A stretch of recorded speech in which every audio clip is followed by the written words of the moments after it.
Hoje nós iremos meditar na primeira carta aos Coríntios, capítulo 6. Se você puder pegar a sua Bíblia, para juntos meditarmos nesse texto, o apóstolo Paulo, no capítulo 6, ele vai tratar de dois assuntos importantes. O primeiro era que um irmão estava processando o outro no tribunal da cidade. E o segundo assunto é sobre a liberdade cristã, onde os coríntios estavam usando de forma errada. E Paulo, ele vai dizer aqui no versículo 1, ouça algum de vós, tendo questão contra outro, ir a juízo perante os injustos e não perante aos santos. Quer dizer, dentro da igreja havia problemas de um irmão para com o outro. E em vez deles tratarem, resolverem esse problema com a liderança da igreja, buscarem santos, buscarem aqueles que Deus separou para resolver esses assuntos que internamente na igreja poderiam ser resolvidos, eles pegam o problema de dentro da igreja e eles estavam levando esse problema perante os injustos, perante os descrentes, perante aqueles que eram pagãos, aqueles que não conheciam a Deus e muito menos a sua palavra, para resolver um problema que dentro da igreja era para ser resolvido e poderia ser resolvido. E Paulo ele mostra a sua indignação diante disso, porque, como diz o ditado popular, roupa suja se lava em casa. E no versículo 2, Paulo continua dizendo, não sabeis que os santos irão julgar o mundo? Ora, se o mundo será julgado por vós, acaso sois indignos de julgar as coisas mínimas? O que Paulo ele está querendo dizer é que nós estaremos com Cristo quando a humanidade ela for trazida diante dele para ser julgada. E junto com Cristo nós iremos julgar o mundo. Aí Paulo fala que se a igreja que vai julgar uma causa ainda maior, será que ela não pode julgar uma coisa mínima, um problema insignificante que estava acontecendo dentro da igreja? E ele diz no verso 3, não sabeis que haveremos de julgar os anjos? Quanto mais as coisas pertencentes a essa vida. Paulo ele mostra para nós que a igreja de Cristo, ela vai julgar o próprio Satanás e seus anjos. Eles serão condenados por Cristo e a igreja estará ao lado de Cristo diante desse julgamento. Se a igreja ela vai julgar algo que é eterno, algo que é celestial, quem dirá as coisas terrenas, que são passageiras, pertencentes a essa vida, coisas que são aparentemente insignificantes? E ele diz aqui no versículo 4, assim, quando tens negócio nessas vidas para serem julgados, pondes na cadeira os que são de menos estimas na igreja. Quer dizer, eles estavam pegando os descrentes, aqueles que não conheciam a Deus, e eles estavam colocando eles para julgarem as causas de dentro da igreja. É como se a igreja ela não fosse capaz de resolver os seus problemas, como se a igreja, dentro da igreja não houvesse ninguém para resolver os problemas da própria igreja. Eles tivessem que chamar um descrente, aquele que não conhece a Deus e nem ao menos a sua palavra, e que não tem a sabedoria de Deus para resolver os problemas, de dentro da igreja de Corinto, colocando ele numa posição que eram para que a liderança estivesse.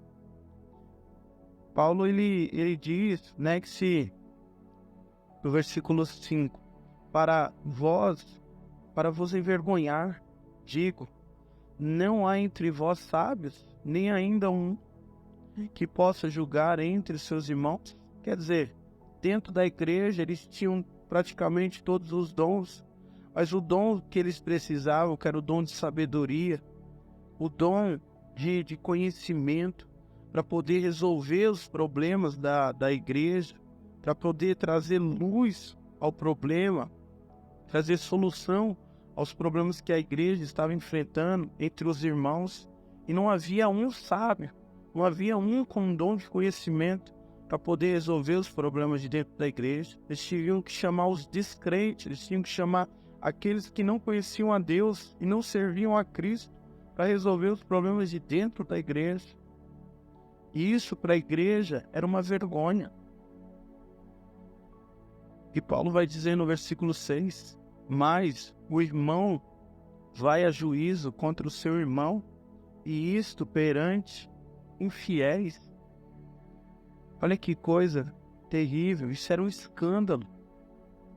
Um irmão levando outro irmão da igreja a juízo, aos infiéis, a uma causa civil pública. Olha o escândalo que a igreja ela está gerando para a sociedade. Que imagina ele chegando no tribunal civil público e ali aquele que está julgando a causa deles, vendo que eles são dois irmãos em Cristo Jesus da própria igreja. Imagina o escândalo, um irmão levando o outro ao tribunal. Imagina o escândalo que seria para a igreja de Cristo.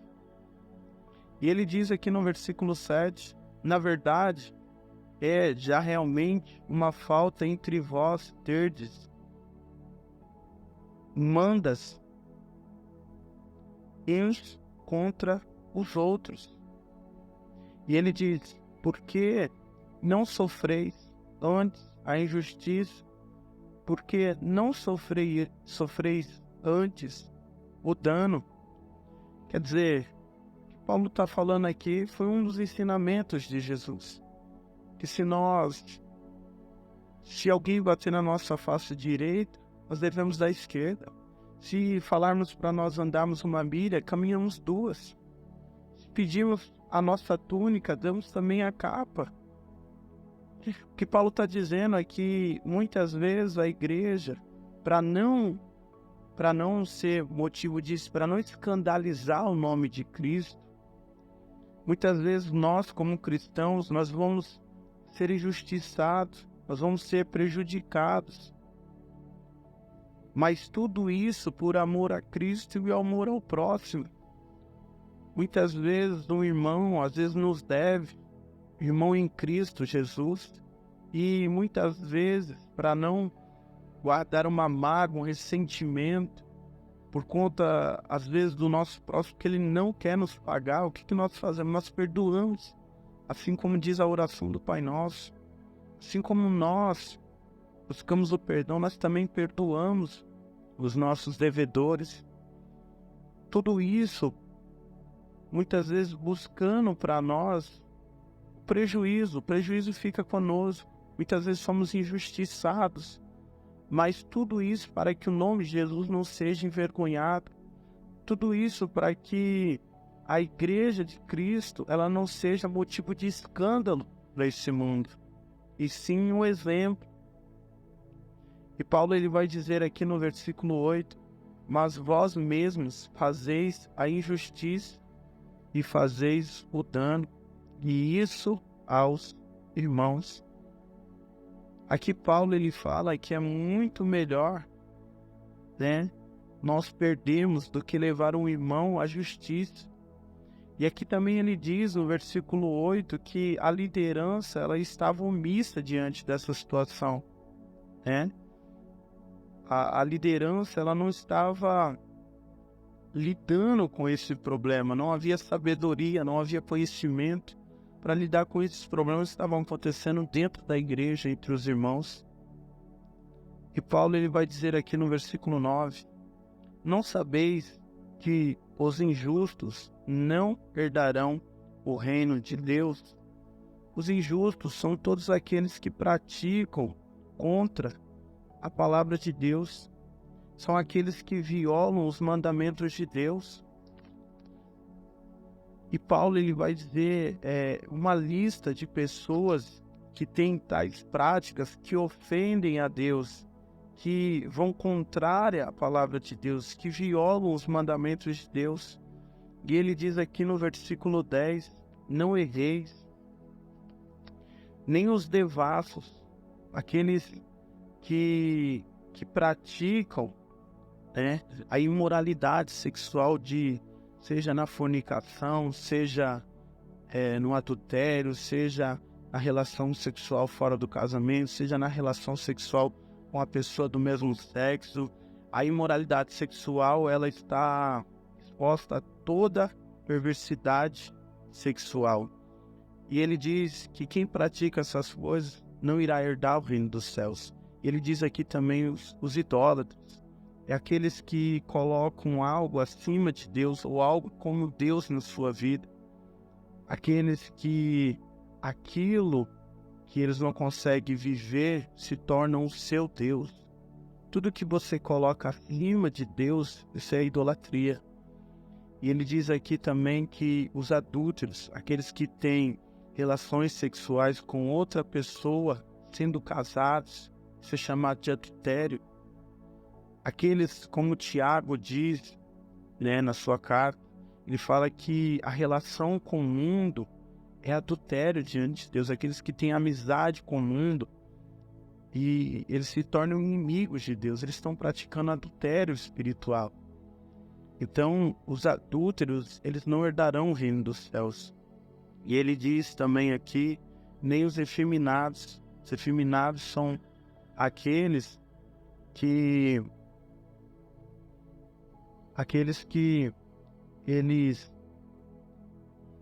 têm relações, né?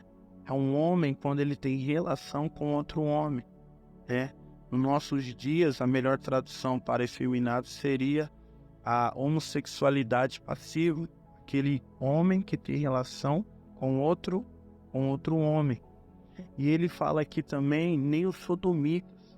Sodomitas, em outras palavras, seria aquele que faz sexo com outro homem, ou ainda aquele que é ativo na relação homossexual, né? Em outras palavras, é o homossexual ativo, né? E Paulo vai dizer também que nem os ladrões, né? Aqueles que se aproveitam, né? Aqueles que roubam aquilo que não é deles, aqueles que tomam por violência aquilo que é do próximo. Paulo fala que também nem os avarentos, aqueles que têm aquele desejo saciável, né? Aquela ganância pelo ganho, um desejo saciável de ter mais, de querer mais.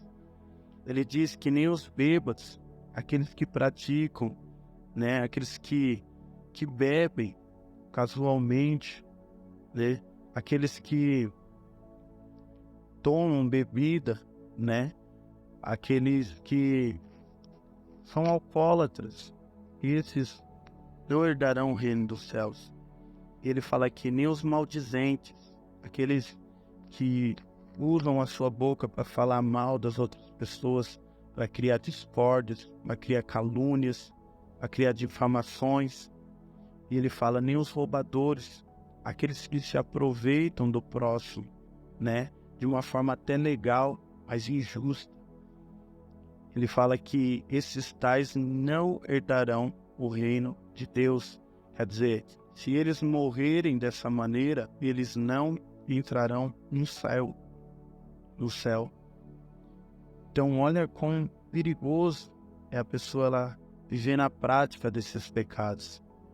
E isso Paulo está orientando a igreja de Corinto, para que eles não praticassem tais pecados, porque se eles morressem dessa forma, eles não entrariam no céu. E Paulo vai dizer aqui no versículo 11, que é o que alguns têm sido. Paulo está querendo dizer que alguns, quando o evangelho chegou até eles, alguns estavam vivendo essas práticas pecaminosas, né? Mas a partir do momento que eles entregaram a vida deles para Cristo, como ele diz aqui, depois, mas haveis sido lavados, quer dizer, aquele velho homem, aquela velha mulher, aquela velha prática foi tirada da sua vida. E eles foram santificados, quer dizer, eles foram separados do mundo para Deus. e eles foram justificados em nome do Senhor Jesus Cristo e pelo Espírito do nosso Deus. Quer dizer, eles agora diante de Deus, eles são justos. Então Paulo mostra o contraste da vida de alguns daqueles que hoje estavam dentro da igreja de Corinto. Quando Cristo entrou na vida deles, a obra de Jesus de regeneração, de transformação e de novo nascimento, aonde eles foram lavados, aonde eles foram santificados e onde eles foram justificados pelo sangue do Senhor Jesus Cristo e pelo Espírito Santo de Deus, né? Aqui Paulo mostra que não há pessoas que estejam longe ou que sejam difíceis para que o Evangelho alcance elas, né? O Evangelho de Cristo tem o poder para transformar qualquer vida ou a vida de qualquer pessoa, independente do pecado ao qual ela esteja, independente da vida ao qual ela esteja vivendo. O Evangelho de Cristo tem esse poder para salvar qualquer pecador.